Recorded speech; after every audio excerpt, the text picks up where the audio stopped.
So many of our social media feeds are filled with videos of kidfluencers, AKA kidfluencers, kid influencers. Yeah, What we're trying to say. There's a new documentary series that says there's a dark side to this fame. Bad Influence, the dark side of kidfluencing, is streaming now on Netflix. It follows child internet celebrity Piper Rockelle's group of friends called The Squad. According to the series, Piper's mom, Tiffany Smith, carefully selected the group of young kids to create social media content. Now, some members of The Squad have made allegations of abuse. Watch. Tiffany would direct us to pose certain ways, hugging a certain way in a clip. Closer, closer, closer, closer. She would be like, over and over, sex sells, make it sexy. Smile, flirt with the camera. There we go. Where's the line for Tiffany? I was 17 years old. We were on my live stream, then the kiss happened. I woke up in the morning and it was gone. If someone could erase us from the internet, then what else could they get away with? Piper Rockelle and Tiffany Smith declined our request for comment. We also reached out to Hunter Hill, Tiffany Smith's boyfriend and lead cameraman and editor for The Squad content. We've not heard back. They also did not comment for the documentary series.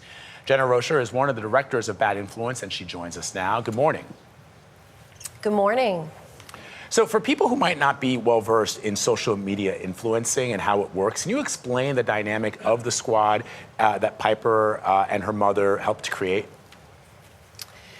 Well, you know, Piper started out doing pageants, actually, many years ago, 3 years old. And I think by the time she was 9 years old, she was on Musical.ly, which is now what we know as TikTok.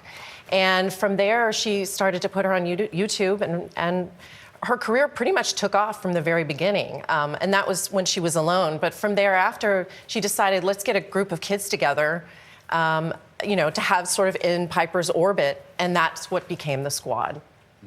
And Jenna, tell us a bit about, you know, the extent of what The Squad alleges is the abuse that they experienced, the kind of working conditions that they were, you know, part of. So some of the allegations had to do with labor violations, working extremely long hours, exploitation, and sexual battery as part of some of those charges as well, some of the allegations that were made. Jenna, people are going to be thinking, you know, where are the parents? What about the parents of these kids? Were they not aware of what was going on? What did you find? Well, so the parents, you know, when The Squad started out, it was a great time. I mean, a lot of these kids found a friend group together. And they went into the situation because the kids wanted to do this. They wanted to be influencers themselves. And, you know, I think the parents went in with, you know, wanting to follow their child's dream. And many of the allegations that came out didn't come out until the civil lawsuit emerged. And that's when questioning started to happen through the lawyers, and many of the things that the kids went through emerged. And it was quite surprising for the parents because they were unaware of some of those abuses that had happened.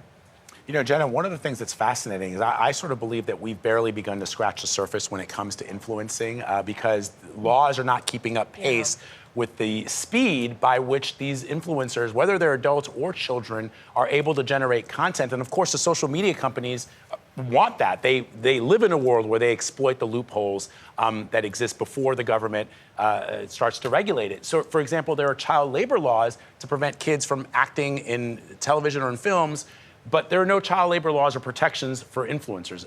Is that right? There are no protections in place for child influencers. Fortunately, there was legislation in California and several other states that just recently passed that created Coogan accounts, or required Coogan accounts for child actors. Those are essentially trust accounts. But that's just really, there's been baby steps. There's nothing that's protecting kids from being exploited whatsoever.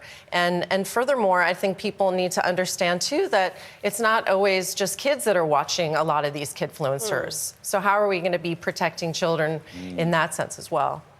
Yeah. So, Jenna, you know, what is at stake here?